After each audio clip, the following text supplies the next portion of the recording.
Up next, we have a session by Dr. Vikas Mehndi.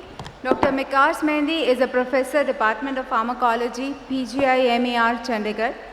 To chair the session, I would like to invite Dr. Hanuman Prasad. Sir, kindly come and take the chair on the dais. Dr. Hanuman Prasad is serving as a principal, Mandya Institute of Medical Sciences, and we are thankful to him for accepting to be the chair for one of our sessions. We welcome you, sir. Thank you. Kindly introduce the speaker. It's an honor to be here. I first of all congratulate and thank Dr. Pushpa Sarkar for organizing such a wonderful international conference at Bangalore.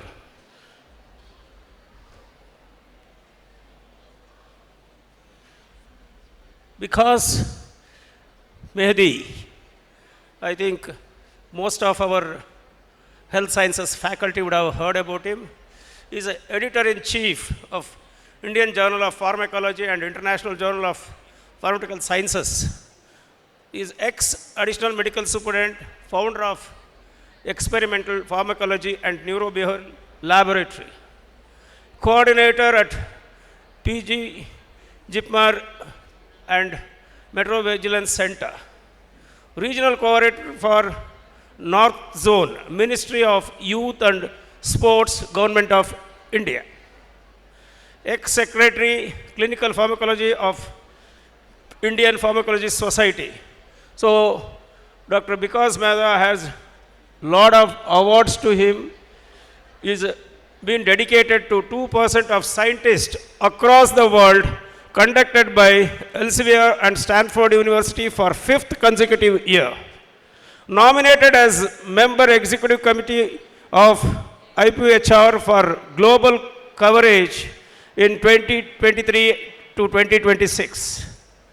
Member of Codex Committee, USA, DSMB members for several multinational trials.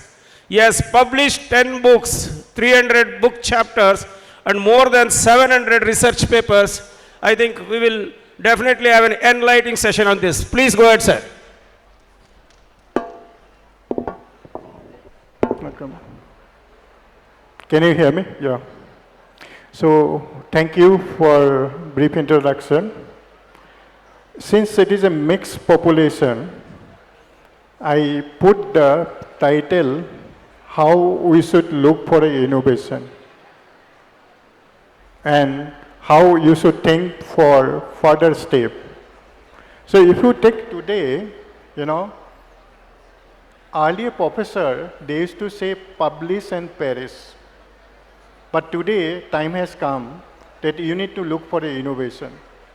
So when you look at pharmacology, 60s, we are working on prostaglandin. 70s, endothelin, nitric oxide. So since last 15 years, you are looking for nanotechnology, stem cell. And last couple of years, we can imagine that all the people are going after artificial intelligence. So this is how we look at that, innovation, all this experimental study. If you look at the discovery of diphtheria antitoxin, insulin, more than 70% of discovery, we got the Nobel Prize. Now look at during the time of COVID.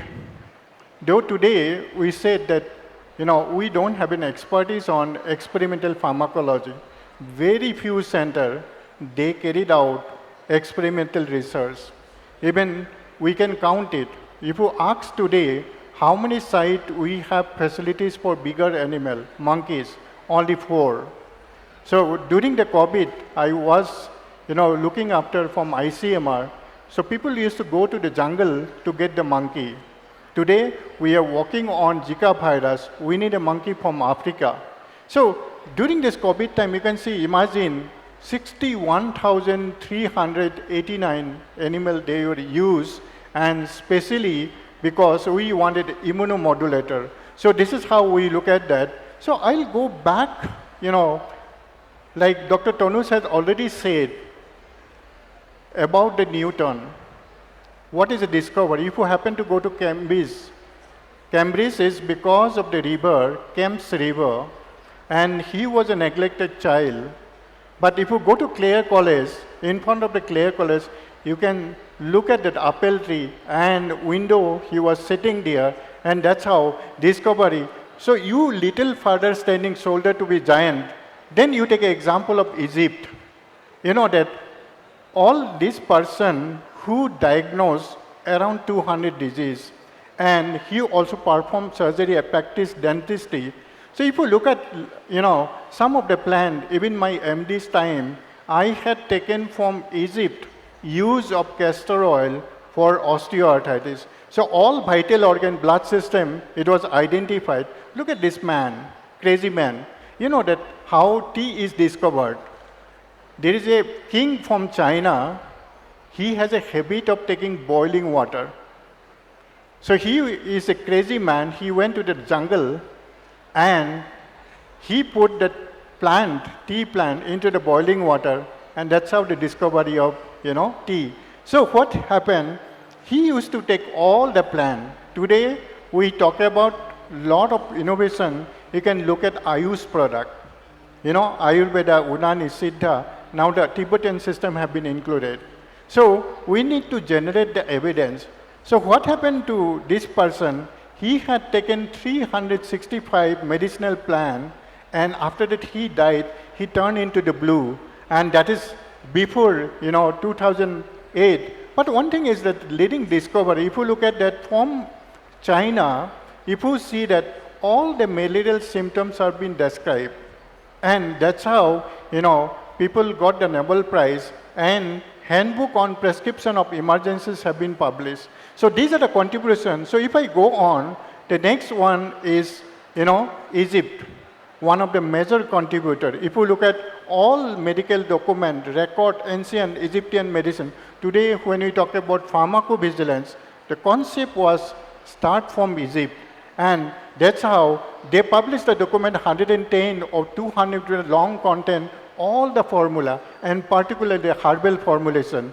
Now, coming to India, we are very proud, of the India. So if you look at this, Susat, during the Gupta's, kingdom.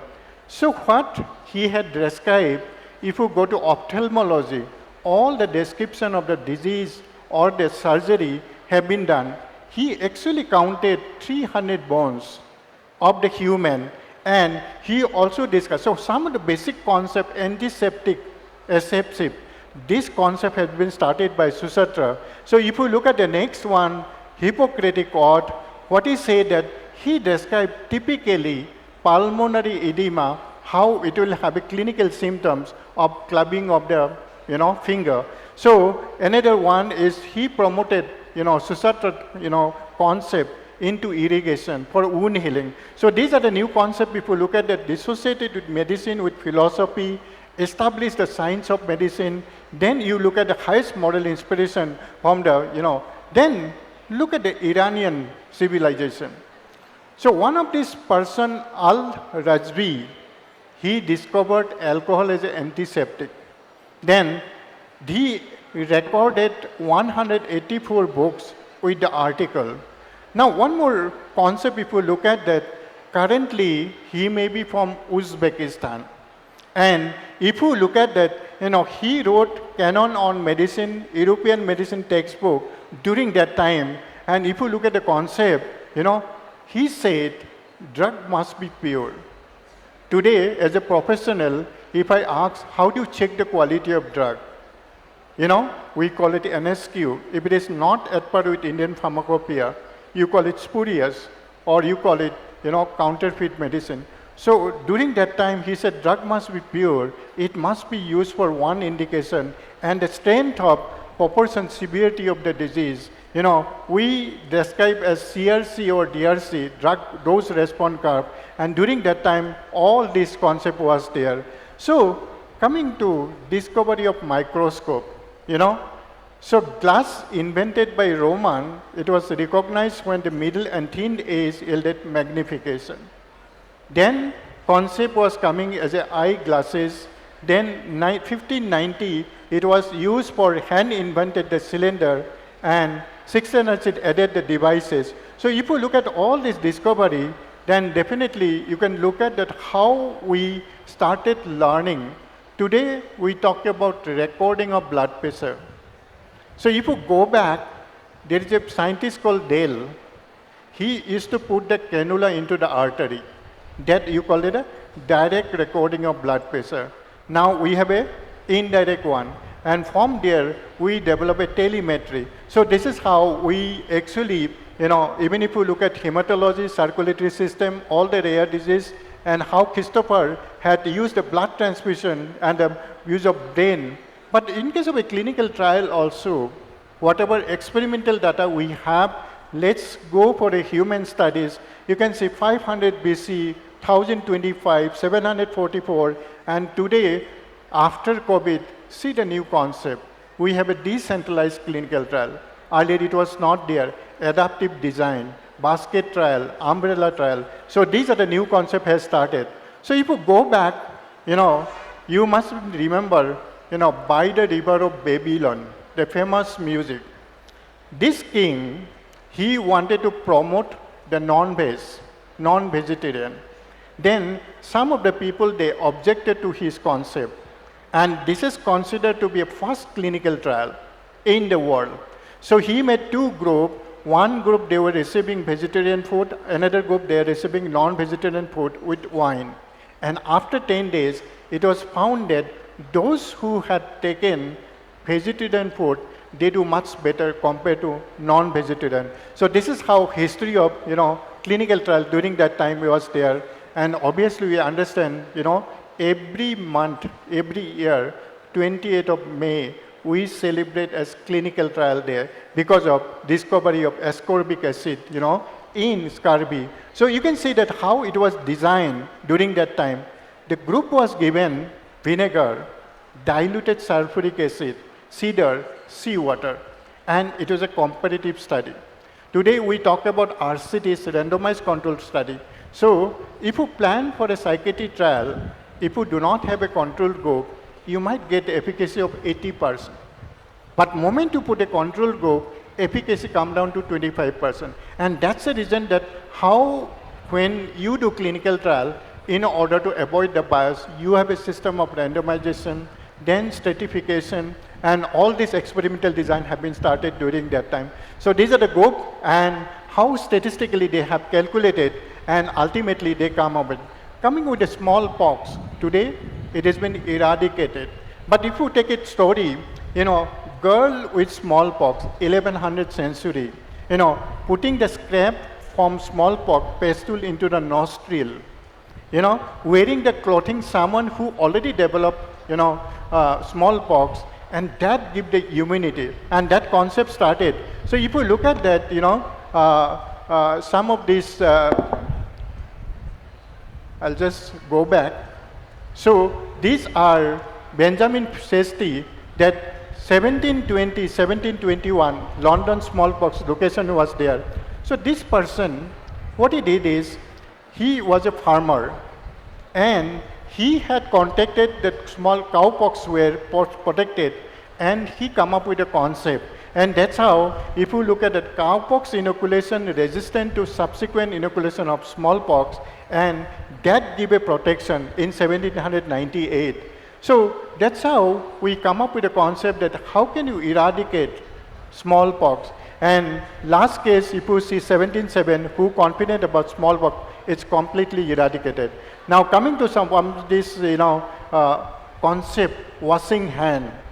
That during COVID, we try with biosafety norms. We try with how important is the washing of the hand. So this started with Sushatra, then Hippocratic, they promoted for irrigation. This man, he was working in Austria, and he said, some of this maternal mortality, it is because hygiene is not maintained. So he started with a device, and after that, he did an experimental study. He found statistically, if you apply this concept, mortality, it will be reduced from 18 to 1.3%, but his HOD did not agree to it. and he lost a job. Again, he came back, and this was the data where it was found drastically reduced, statistically reduced. He devised this instrument, and this is how history of clinical trial, it was started in one person doing 6 tenure in Prague and Vienna, and this is how they do it. So coming to epidemiology, what we did is epidemiology. If we look at the British physician anesthesiologist, he actually put how you do that epidemiological study. Today, if you see that during the COVID, we talk about infection rate and density of the population. Okay, so these are things are applied, and birth of pharmaceutical industry, it is begin with glycogenic function of the liver, pancreas in digestion, query. So these are, we have developed this system of that you can develop a pharmacological pharmacy industry, and that's how you're going to manage in case of pulmonary embolism, thrombosis. So we have an anti-thrombotic drug, but if you look at Louis Pasteur, germ basis information of infectious disease. So this is how we go for a boarding. They discovered antibody for a diphtheria antitoxin, and immunization has been begun, the process of immunization. Similarly, Paul Ehrlich had come up with a concept with magic bullet. And when 100 years was completed, I was also invited. So this our concept is started. But if you look at that antibiotic used during the syphilis, and these are the compound has been used, erubenzene, 32% arsenic, and it's toxic. It was used for treatment of syphilis. Now we understand after discovery of penicillin, that's the right choice for. Similarly, insulin also, it has been discovered. They got award of Nobel Prize, and this is how 1922 Banting and Best published paper of discovery. 1923, they were awarded joint Nobel Prize. Similarly, if you look at Scotland, Alexander Fleming, where today we talk about antimicrobial resistance. If you look at last 15 years, how many antibiotic has come to India? Only one antibiotic, that is naproxen. So he was awarded in 1945, all this Nobel Prize for Physiology of Medicine for this. Then American medical researcher, virologist, he had a successful inactivated polio vaccine.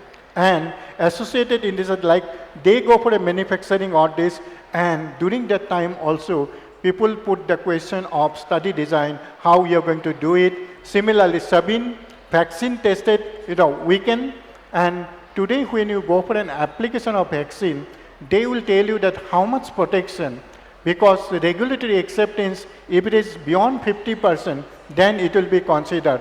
So women in clinical research, one of the important thing is that Nightingale, she was a famous nurse working during the wartime, and they contributed to a Crimean war to sanitary condition of the army. Marie Curie, she worked on radioactive material. And that's how we have a concept of radiotherapy. All this has come. Similarly, Salmon Yellow, she worked on immunoassay. Now we use for diagnostic one. Then Davidson Joely, chromosomal translocation. Now, what are the concept of clinical evaluation? Even experimental evaluation, we have a design. You have a control, you have a fecal control, you have a treated, we have a positive and negative control. Similarly, when you do clinical study, the blinding, single blinding, double blinding, triple blinding, multiple blinding, and also use of placebo.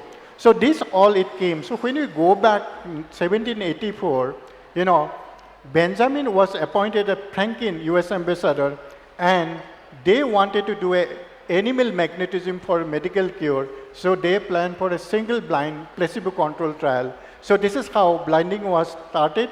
If you look at the older picture, blinding, we do not call it blinding now because ophthalmologists may not like it. We call it masking. So these are the new concepts. Even in statistics, you go for a randomization. You go for a stratified randomization. You look at the power of the study.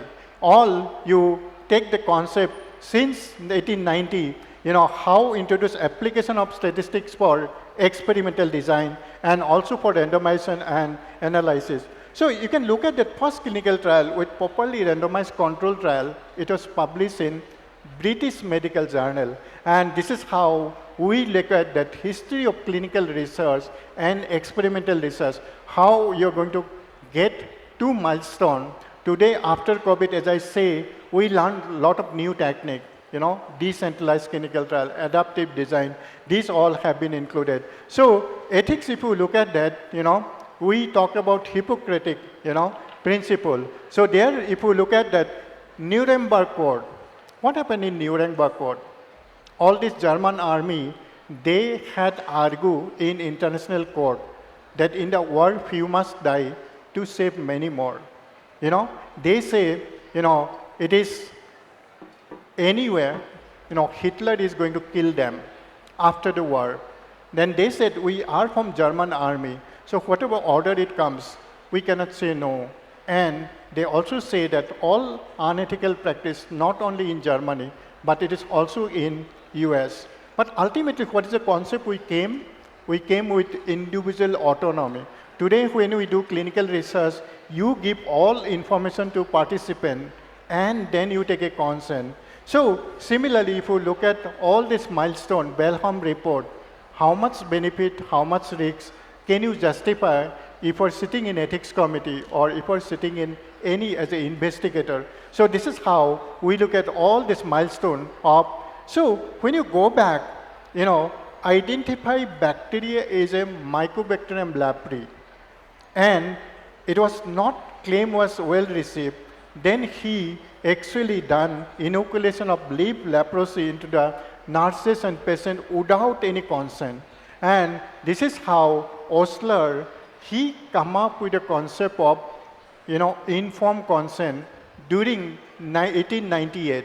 So if you look at that, we have to inform, they have to understand, and after understanding, they have to use their individual autonomy, say, yes, I wanted to participate. So similarly, if you look at Nuremberg Code, ultimately we come up with the concept of individual autonomy, and that's how, if you look at it, all the medical experiment, during, when you talk about ethics, you can just think it is a very thin line. You see a blind man on the road, and you help that person to cross the road. If I'm sitting in an ethics committee, I'll tell it is an unethical practice. You may be irritated why you are saying it is unethical practice. Because you did not take a consent, informed consent. If you would have said, went and say, I'm so and so, hopefully you are trying to cross the road, can I help you to cross the road? If the person say yes, then it become ethical. So that is why it is very important to look at, because we call good science is a good ethics. So if we look back in World War I and II, it was very good science, but it was very bad ethics. So that is why we have a concept, first do no harm, intentionally.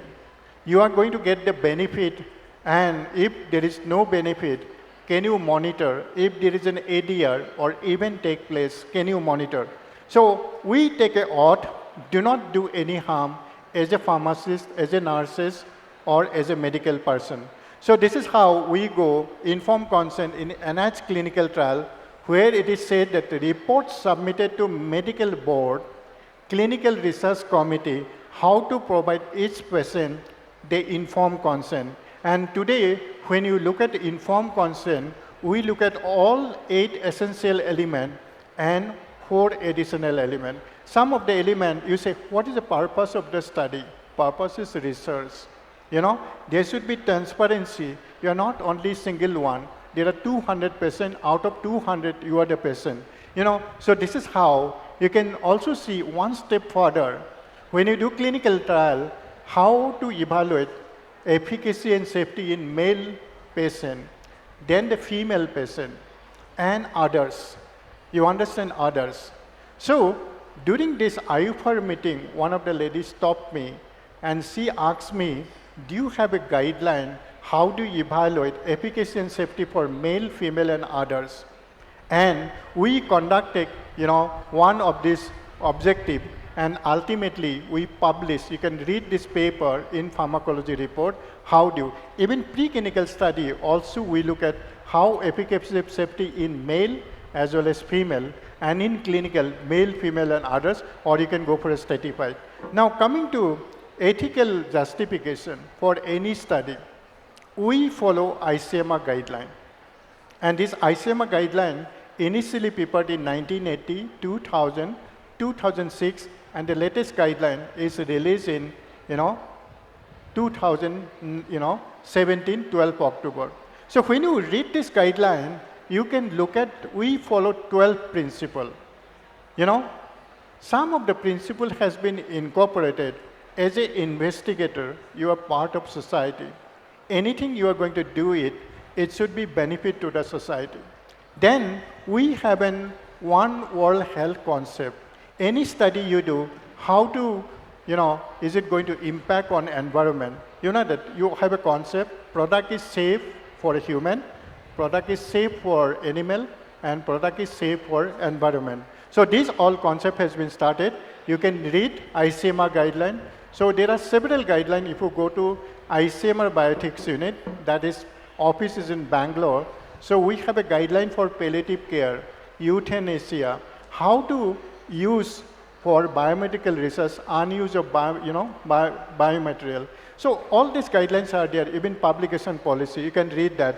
So this was a paper was published about gender differences. How do you generate the data in case of a male or in case of a female? So obviously now we are into AI. Today we do any preclinical study. For example, a stroke, Alzheimer's, any neurodegenerative. So earlier, when you plan for any preclinical study, we are going to ask the question, a lot of people say curcumin has efficacy. But when you look at the data, curcumin do not cross the blood-brain barrier.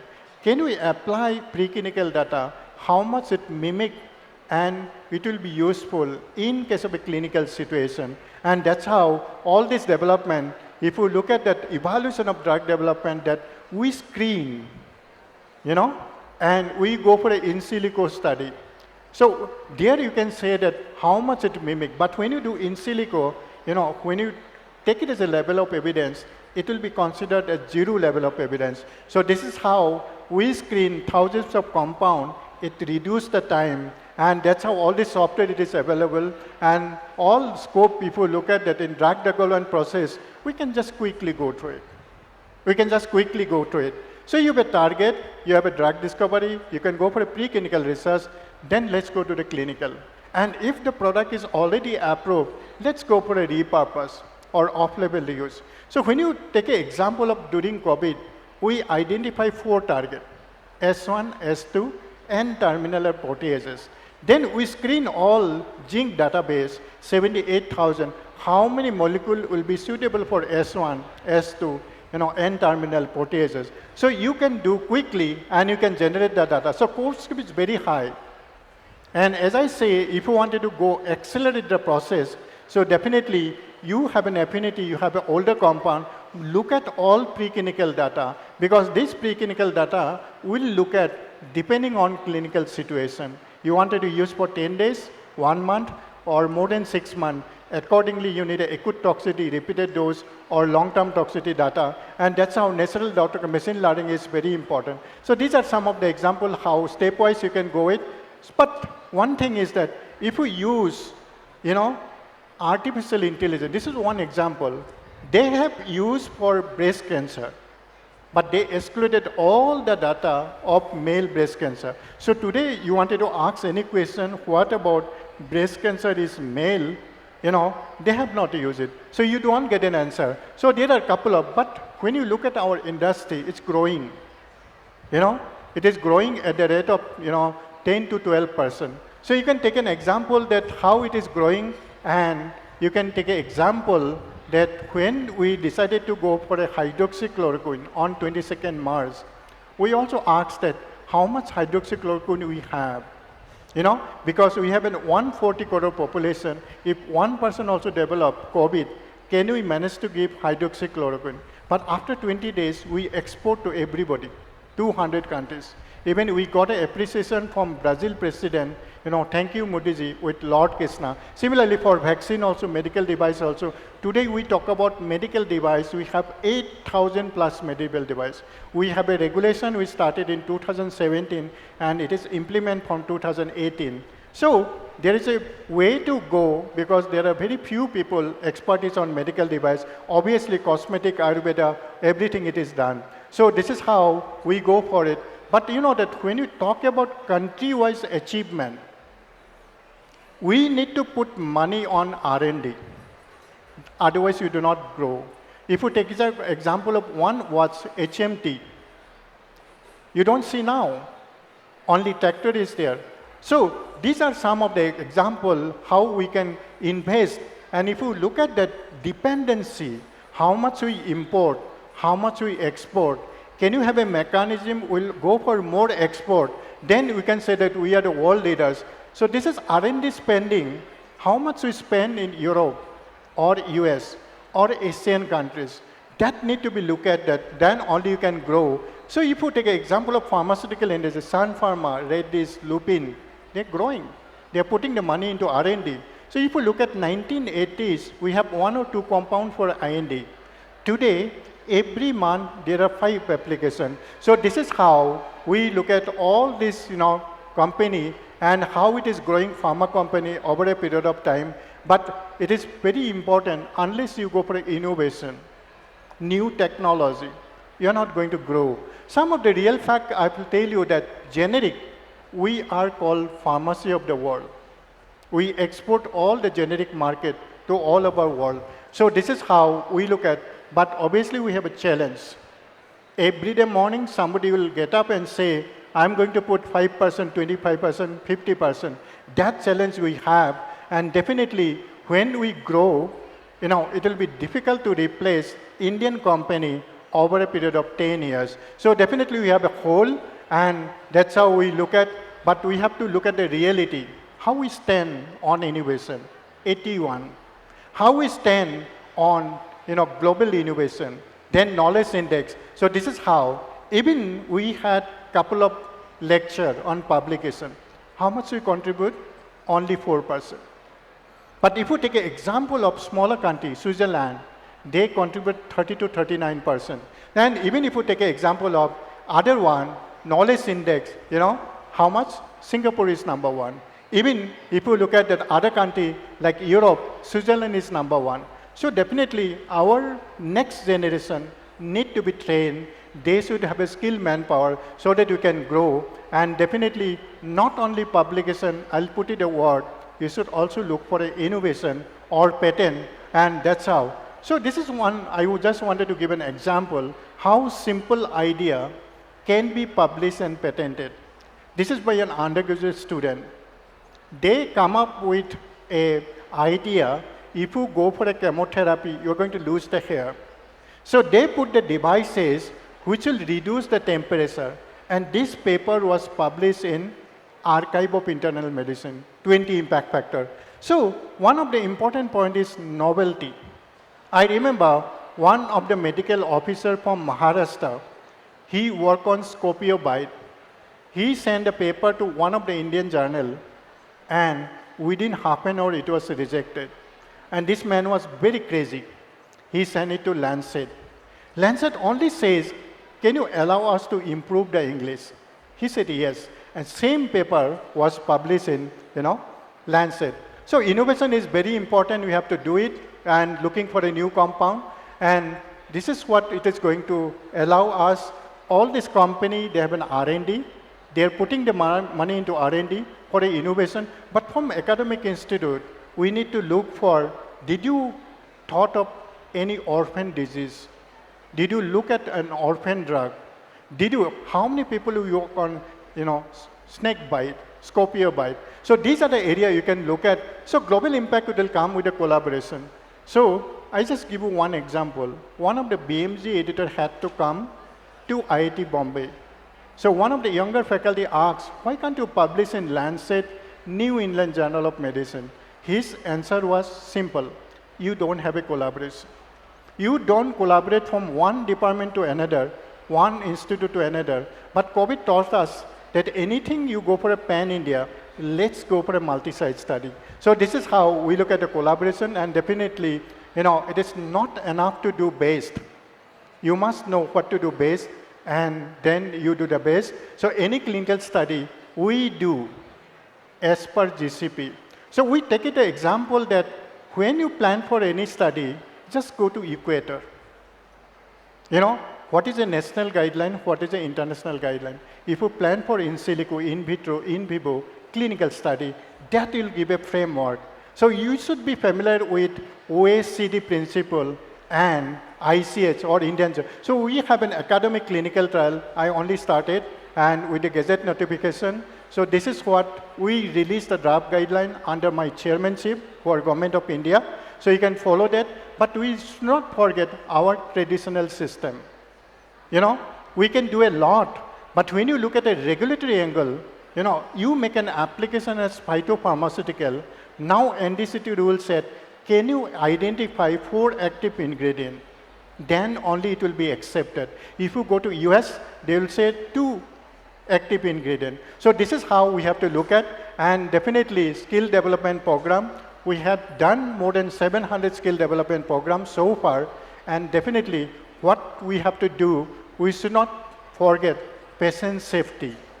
And during the COVID time, we also understand there is also healthcare worker safety. So if you go to Switzerland, this fountain symbolizes patient safety. So we had come up with a draft guideline for patient safety. I call a meeting of 350 patients, of chronic patients. I took an input, and that's how we submitted this patient safety guideline for India. And since I have taken over as AVPRO chairman for next 4 years, my office is in Paris. So this is how we go globally. Anywhere we go, you say India is first. India will take lead.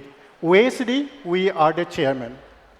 Okay? So that gives, proud moment for India and for us. So one thing is there that everybody look in one direction. Can you look in other direction, what you can contribute? Okay? And that also requires that you have a friendly environment so that you can do the research. You can think of novelty or innovation. So this is how we go. So this is my website, and we do a lot of training program. All of you are, welcome to come. And you should not forget rural India. 80% of the population is in rural India. You might do all the work in metros. How about rural India? So we must include rural India, that you can come when all of us come together, and this is how we go for it. And that's how I'll just stop it here. So all of us, we have to get together for safety. So this is one project we are doing in Leh. Though this is a double hump camel. That day I was there, it was minus 26. And they can climb with 300 kg to the top hill in 13 minutes. So you can do a lot of, so we are doing a behavioral study along with that. These are some books, and these are my group. Thank you, Jai Hind. Thank you, Professor Bikash Mehdi. You have made the history of medicine so simple, and the history has been known to many of our delegates now. Any questions from the delegates, please? Any question? I doubt there should not be any question. It was so extensive and knowledgeable. Thank you very much. Thank you. Thank you very much.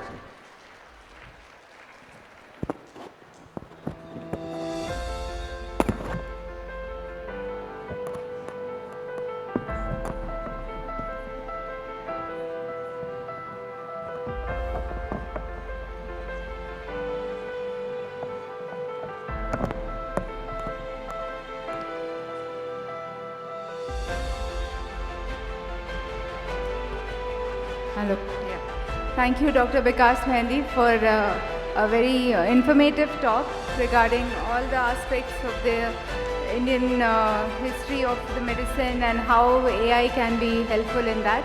So thank you so much for this talk. As a token of thanks and appreciation, we would like to present you a memento. For that, I would like to invite Dr. Pushpa Sarkar to kindly come up and present the memento on the behalf of School of Health Sciences, Dayanand Sagar University, to the speaker as well as to the chairperson.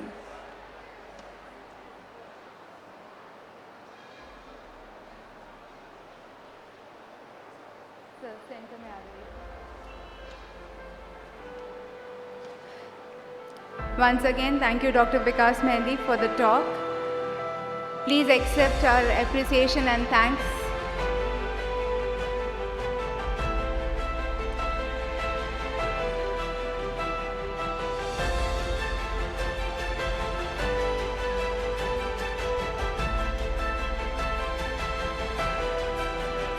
Thank you.